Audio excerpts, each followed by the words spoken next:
Hello, I'm Rhonda of Goddess Garage. I'm also known as Lady Rose. I will be doing some smudging, as I always do. I love the smell of my Paleo Santo, also known as Sacred Wood, because it kind of smells like a campfire. And right now I'm doing this in summer, so I'm loving the smell of the campfire. Plus I'm an Aries, and Aries love to play with fire. That's our symbol.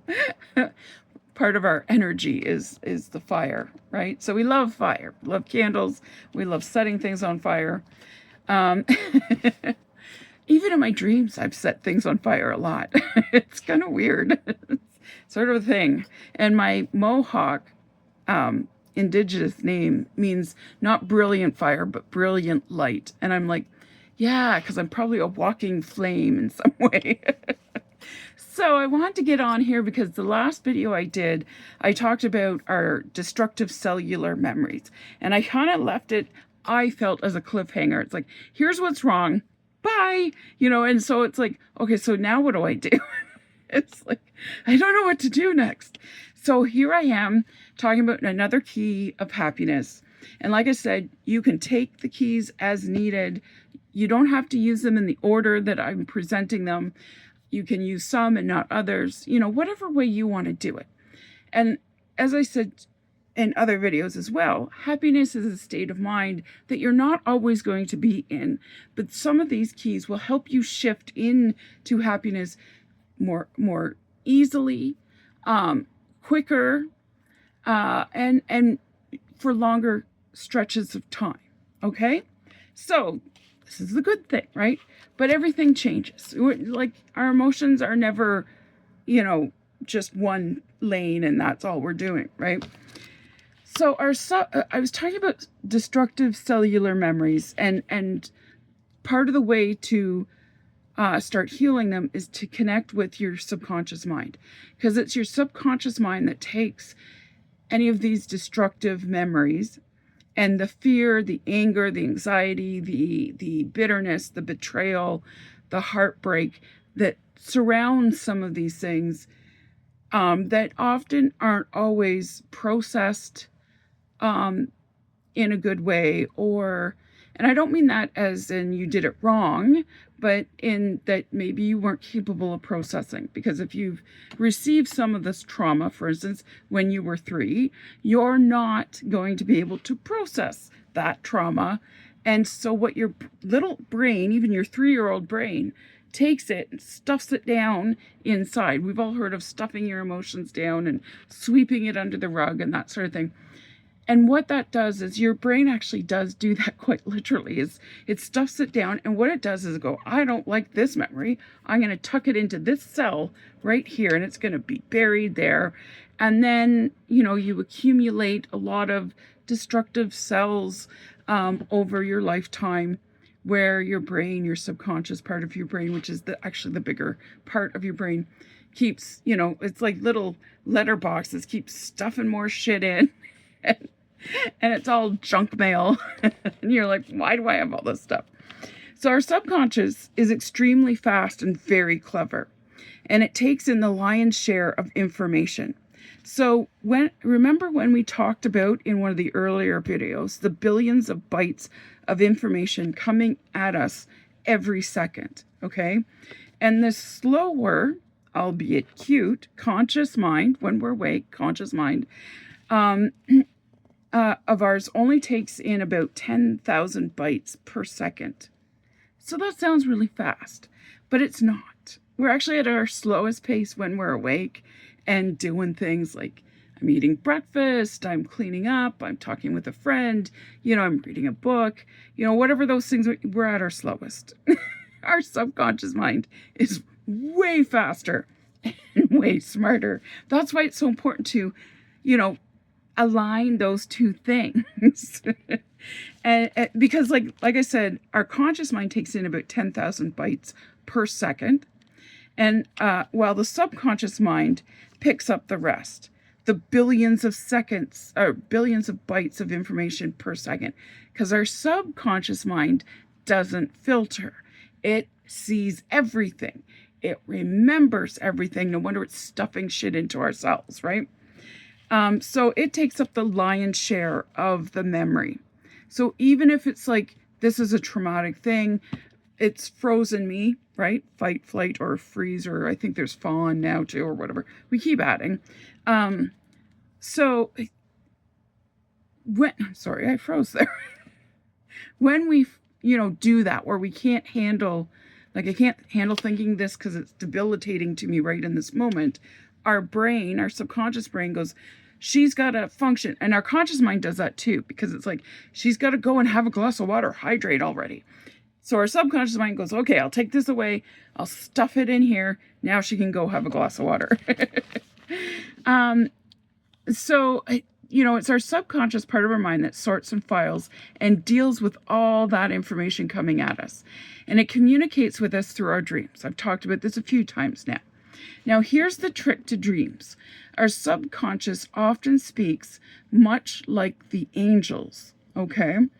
In a very cryptic form, or appears to be a cryptic form until we understand it. Angels in our subconscious like images, and they also like puns. Yes, I said puns. It's their quirky sense of humor, or it's their way of dumbing it down for us, perhaps. I don't know. But I find a lot of, if I'm asking for divine help, I often get a lot of puns that they think are knee-slapping hilarious. It's sort of like having a bunch of dad jokes told to you. It's like, grown, okay. But like I said, maybe they're just dumbing it down for us a little bit too, right? But they do speak in patterns. So they speak very telepathically. So it's not like a conversation like, I now am speaking words to you. You are now listening. Maybe you're typing comments or you're saying stuff out loud to comment on what I'm saying. So it's not a back and forth or, that sort of thing. It's very telepathic. It's just a knowing, like this is what they said. Bleh, here it all is, right? I've experienced it a few times in my life. It's very cool and very unnerving all at the same time. But they do speak in patterns, especially your dreams. Your subconscious mind speaks to you through your dreams and in patterns, because it wants you to find that pattern, because it knows as human beings we'll always find patterns. We actively look for patterns even if we're not aware that's what we're doing, okay?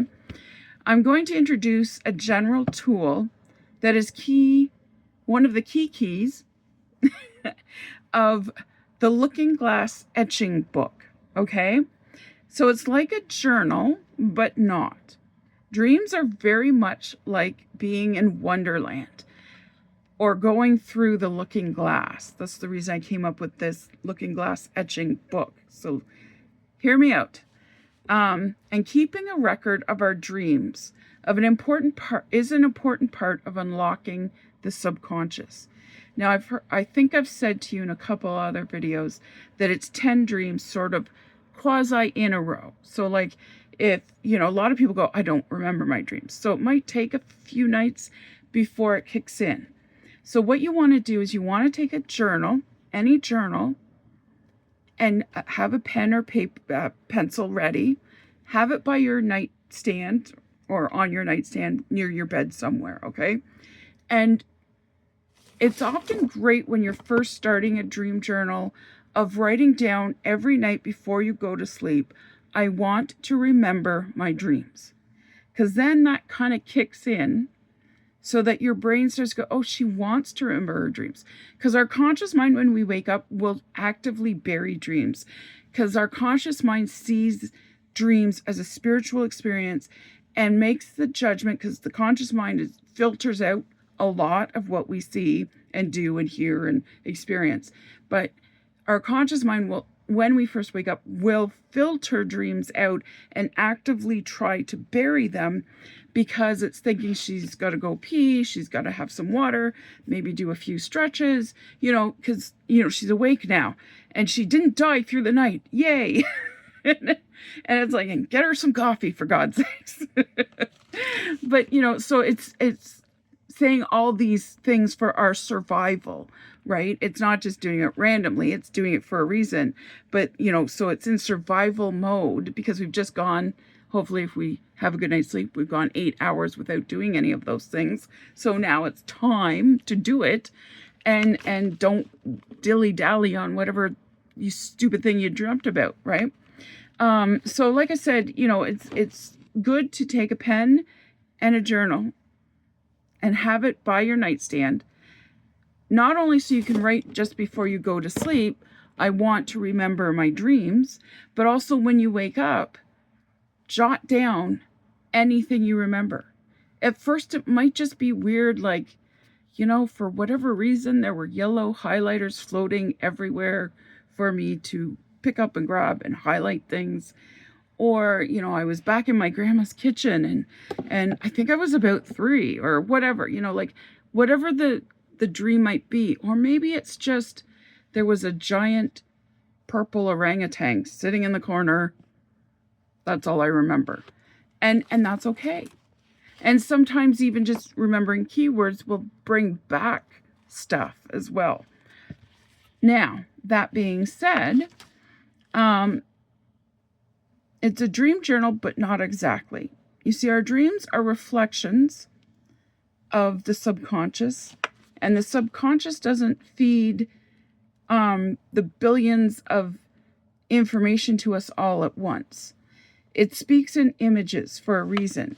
Remember the saying, a picture's worth 1,000 words?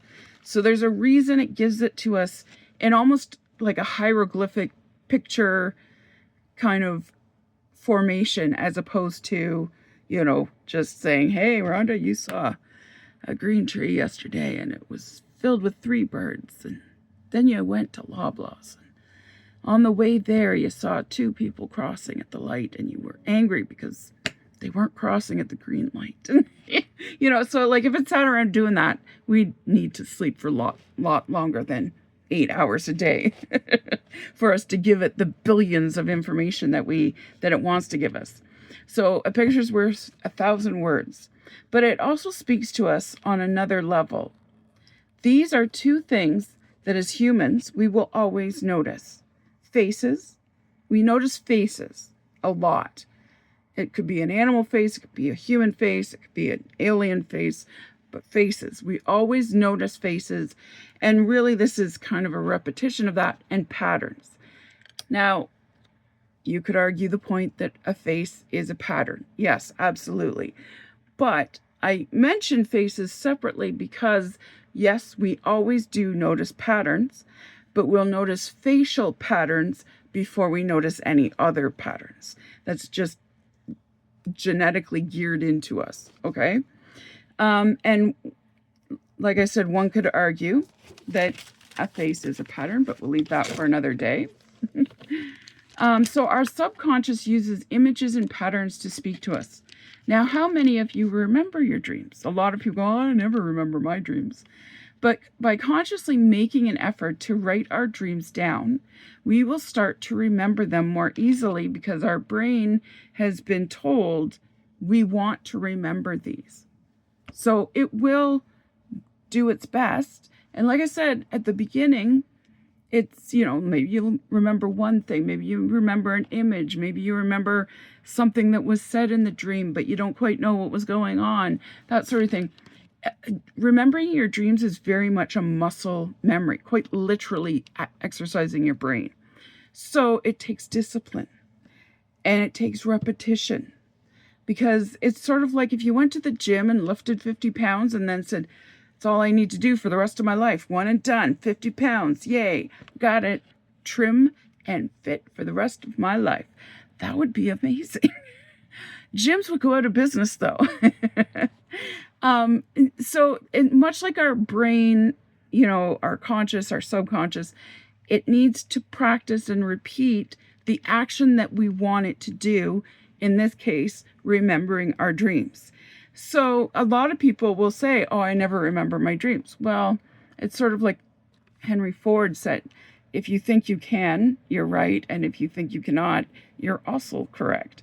It's like, well, don't start out with the negative. Start out with, I'll try. Start it with I want. I want is a soul statement. It's I want blah, blah, blah. You fill in the blank. The universe likes the I want statements because it's sweet, short, and simple. Doesn't need to know whether you're going to be a better person because of it, a kinder person because of it, anything like that. It doesn't really care. It just, what do you want? Tell me what you want and I'll give it to you. But just tell me what you want. So when you say that, your brain, also like the universe, goes, oh, she wants to remember her dreams? Okay, let's have her remember her dreams. Again, it's not going to be, I remember every dream I had last night, And if you stop doing that, your brain will kind of get a little rusty on it. And then, it'll come and go. You're not going to be necessarily doing a dream journal every night for the rest of your life. We say we're going to, gym memberships are the same. Happy New Year's. I'm going to get a gym membership. This year is going to be the year I get all fit and toned and tough and stuff. And, by mid-January, I've already forgotten kind of thing, right? It's like, oh, yes. And then by June, I'm like, why am I still paying for this membership? So don't worry if at first you don't remember anything. You might just remember one thing. Like I remember there were a lot of yellow 3s everywhere in one of my dreams. If you have nothing at all, simply write in your looking glass etching book, as I call it, I shall remember my dreams tonight, or I want to remember my dreams tonight. Once you start writing your dreams down in your book, here comes the trick. It's about every week to 10 days that you need to look back on it, okay? Looking back. This is where the real magic happens. Because a lot of people will come to me and say, I dreamt about this. What do you think it means? And I'll always say, I need to know the other dreams around it, right? Because by saying, I dreamt this, you're giving me one line in a paragraph on a page of a book. I don't know what the story's about. I have no context, right? So it's sort of, that's what one dream is, it's like, so create the ability to see the other dreams. Okay. So like I said, this is where the magic is, because as you look back, remember I said about patterns, you start to see the whole big picture. You see the whole book. You see the whole chapter. For me, when I first started doing this, I thought, I'm good. Dream journaling, looking glass etching book. Okay, sure, we'll do it. I've done all these things, by the way. Everything I'm giving you, I've done, and they've worked. Okay, so when I first started that, I was like, yeah, okay, I'm good. Whatever. It'll be interesting to see what my dreams are, but I think I'm okay. So, when I did that, let me get there, I thought I'm good. Life's okay. Only to find out after looking at my dreams that I was really quite angry about something. My dreams were destructively angry, full of raging fires. I was setting everything on fire. It was weird. And I had to sit with this and do some reflection and meditation and address what was going on. Because I missed it. I'm like, oh, wow. I did. And afterwards, I felt more aligned and more in balance. So I figured out that I was angry and I, allowed it to be and validated it and then helped heal it. And that's the big part of what a looking glass etching book is. It's the etching part is the looking back and writing it down, right? The etching book. And through the etching, you can learn about yourself, about a situation. You can learn to heal it. You don't have to know what the exact situation is, by the way. And that's the big part of what the Looking Glass Etching book it does. It puts you in alignment with your subconscious because you are aware of it. And you are communicating with your subconscious, which is not an easy feat to do, but you're doing it. How many times have you heard books and speakers and podcasts say you have to bring your conscious and subconscious mind into alignment, and then you can heal? And it's only through the alignment that you can heal and manifest and all kinds of wonderful things. And you leave the talk or, the podcast feeling great, right? And then once you come down, you're kind of like, well, these are all wonderful things. But then you wonder, what does that mean? And how is it done? Yes, I want to align my conscious and subconscious. All right, align. How is it done? Well, this is it. This is how it's done. Now, the etching part that speaks to the shifting into alignment. That's the trick, not just a dream journal, okay? Both your conscious and subconscious mind, but also it speaks to the messages you receive, and you will learn to become more aware of where you emotionally are. And it can be a tool to gently unlock some of those negative and destructive and traumatic memories. Not reliving, not rehashing, but unlocking them and allowing gentle ways to release them. Remember I said I would get snippets and I'd sort of piece this together around that traumatic rape that I had in my life. This was a way of me healing, and it allowed me to align my conscious and subconscious. Allowing the emotion to be what it is. And like I said, it doesn't always have to be like a specific thing. When I first started the Looking Glass etching book, I had worked through a lot of my rage and hurt about my rape. But I still had some rage and hurt, and I needed to work through that. But there was something else I was angry about, and I didn't know what. But that's okay. I'm allowing the anger to come through, validating it, sinking down into it, so that I become an observer of just the emotion. I don't even have to know the scenario, the situation, anything like that. I just have to acknowledge that it is there and that I would like to now release it. Stop stuffing it in my cells. So like I said, they're also your dreams also deliver messages sometimes. Just a straight out, here's a message. The angel Gabriel comes in the Bible many times because he's the messenger of God, and he speaks through dreams because it's our subconscious that is able to communicate with the divine. Our subconscious really is not capable of doing that. It's not at the right level, but our subconscious absolutely can. So a lot of times we'll get messages too. And it's not always like an angel comes in and goes, here's a message. Sometimes it's done in other ways, right?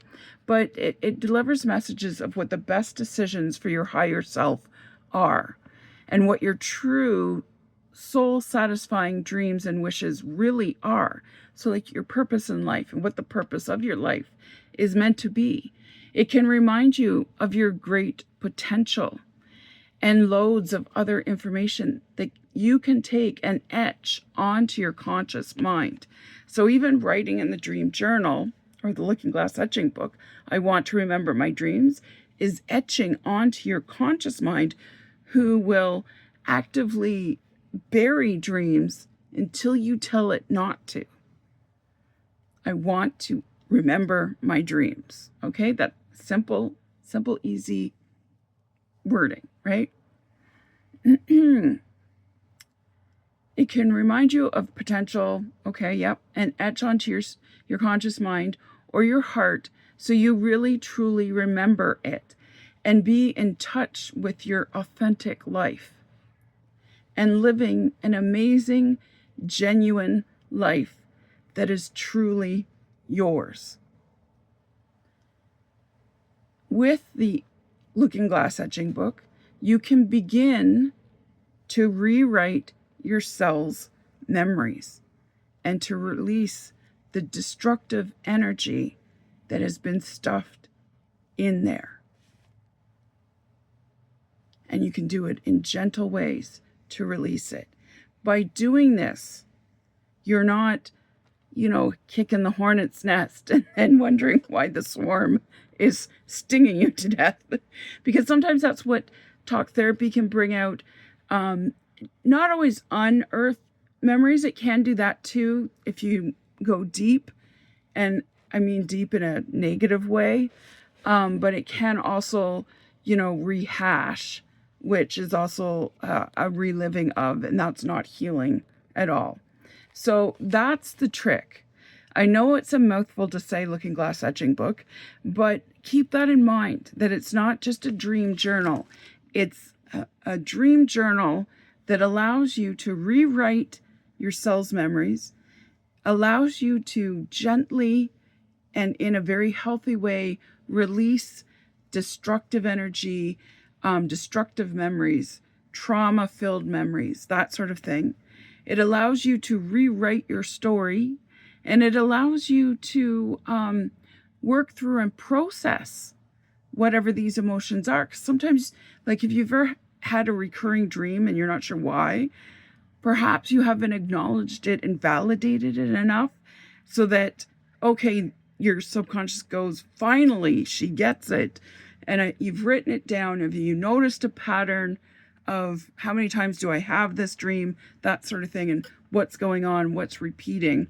Sometimes that helps us to process whatever destructive or negative energy we might have. And again, we don't have to know the nitty-gritty details, but we do have to acknowledge the trauma, the hurt, the anger, the betrayal that perhaps is still having a residual effect on us, to then be able to take it and go, hey, let's get rid of this pizza flyer and this oil change flyer. And Canadian Tire, my God, they always bring out so much Canadian Tire stuff. But like it allows you to stop having to stuff things in here, there, and everywhere. Which, if you're an adult like me, you've probably had a lot of stuff stuffed.